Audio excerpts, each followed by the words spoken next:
Hey, this is Greg McAfee, and welcome to the Greg McAfee Show. Now let's get started.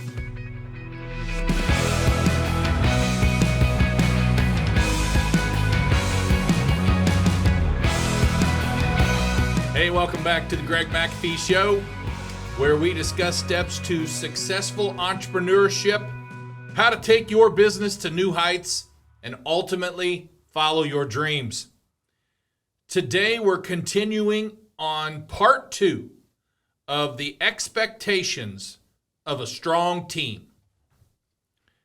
Last week, we talked about 5 things that's expected of a strong team and examples of some of them.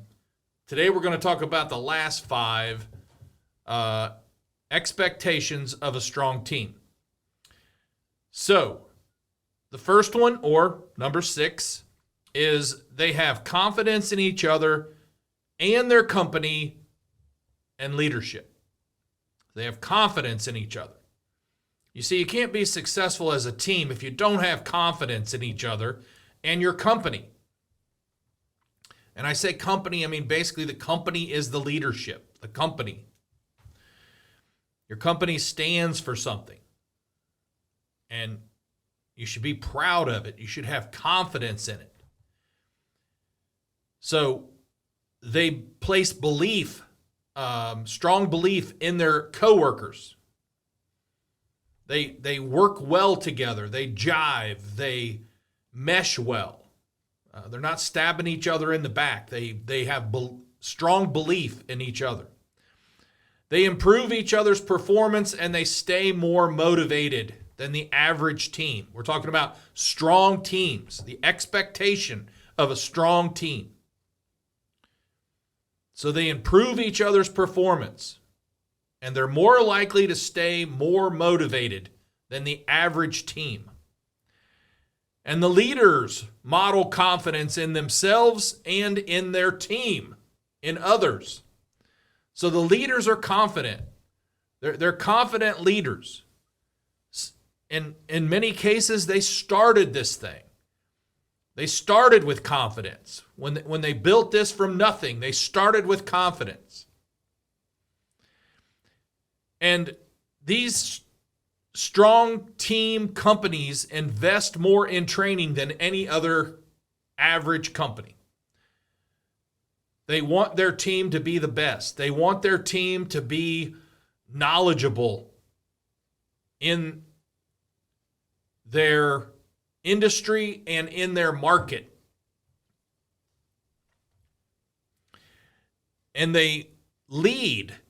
These strong teams lead in new ways and in creativity. They lead.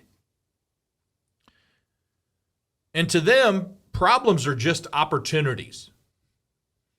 They're just opportunities. They don't get stuck in the muck like I talked about before. They're opportunities.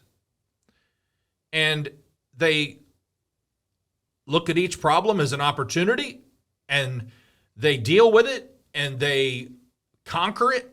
They make it better than it was before. They are in it for the long haul, not the short run, not the instant gratification. Strong teams know they are in it for the long haul. They're not in it for the short run. They don't worry about the short run. They worry about, they're focused rather on the long haul. Where are we going to be in a year, 6 months, a year? Not necessarily today. Today's great, but strong teams are in it for the long haul. And then we have number 7. They have team players and there's no room for individuals. So the expectations of a strong team is to have team players. There's no room for individuals. They accept team decisions. They accept that. The average company does not accept team decisions. The average company is looking for one person in management to make the decision, and they're not going to run with just team decisions. But strong companies do. And they adapt to role changes, and they're all trainers in some form or fashion. So when a new team member comes in, they're all on board to train this person the right way, the way. And here, it's the McAfee way. We want to train people the McAfee way. Because we know when they get used to this way, they'll never go back. And I've said before, even if they leave McAfee, at least they know the way. We've brought people in here from scratch that knew very little about heating and air conditioning, and we've trained them to be some of the best in the industry. And what they do with it, if they happen to leave here, is up to them. But they have been taught the right way. They know the way. It's like a child leaving the home when they turn 18 or 21 or nowadays 26, whatever it is, 30. They know the way. If they've been taught properly in the home, they know the way. What they do from there is entirely up to them. So they align with each other's individually and the group goals. And they hit the goal as a team. So it's always a win-win. It's always a win-win. And sometimes it's a win-win-win. It's a win for the individual. It's a win for the customer. And it's a win for the company. It's a win-win-win. So they align individually and with the group goals. And these strong teams provide opportunities. Every team member provides opportunities. And they're not looked down upon just because they've only been with the company for 3 months. They're actually looked upon for creativity and what do you think about this? You've only been here a short time. What could we do differently on this? Or what do you see that we could tweak on this? So they provide opportunity to a team. Individuals of a team provide opportunity. New people, opportunity. Talking to customers, opportunity. All right, they're also good with shared ownership of ideas. There's not a big ego in a strong team. They're good with change and they stay motivated more. Like I said earlier, they're more motivated. They're okay with shared ownership for ideas. Nobody has to fight for it was my idea. If it's going to help the team, they share ownership and move on. Number 8, strong teams are constantly improving. And the Japanese word for constantly improving is kaizen, K-A-I-Z-E-N. It's a key to Japan's competitive success. At one time, General Motors was the monster of automakers. At one time, Toyota excelled and passed GM. And the reason they did that, if you read the book, The Toyota Way, there's 2 books on the Toyota Way, part 1, part 2. It's all about Kaizen. It was a key to Japan's competitive success. It took place in a personal life. They knew that if a personal life would come together, then it would make a better working life. It was for a home life because they knew if home life was better, then working life would be better. And we have proven here at our little company that the majority of problems at work start at home. If a spouse thinks you're working too much and you're complaining about it at home, it's going to spread over into work and it's just going to be a problem. And many times it doesn't work out. That's a fact. I've been doing this 33 years. I've watched it over and over and over. So again, if we can get in front of it and we can prepare the family for the busier times and for the overtime, we have a better chance. But also with Kaizen, they focused on the personal life, the home life, and the social life, and then the working life. So if they get all those three, the personal life, the home life, and the social life, in better order, it would make for a much better team at work. And number 9, a strong team adapts to change, and they do it quickly. There's no fighting change. There's no, and change is not easy. That's not what I mean. And we all know that. Change is never easy unless it was your idea. And then you try to make it easy. But they adapt to change and they do it quickly, because underneath that, they fine-tune attitudes. Strong teams fine-tune attitudes on a regular basis. And we all know that attitudes are contagious, both good and bad. So they focus, in order to adapt to change and do it quickly, they have to first fine-tune attitudes. And then they also, underneath the adapt to change and quickly, they have a sense of urgency. The sense of urgency is taught and caught at a strong team company.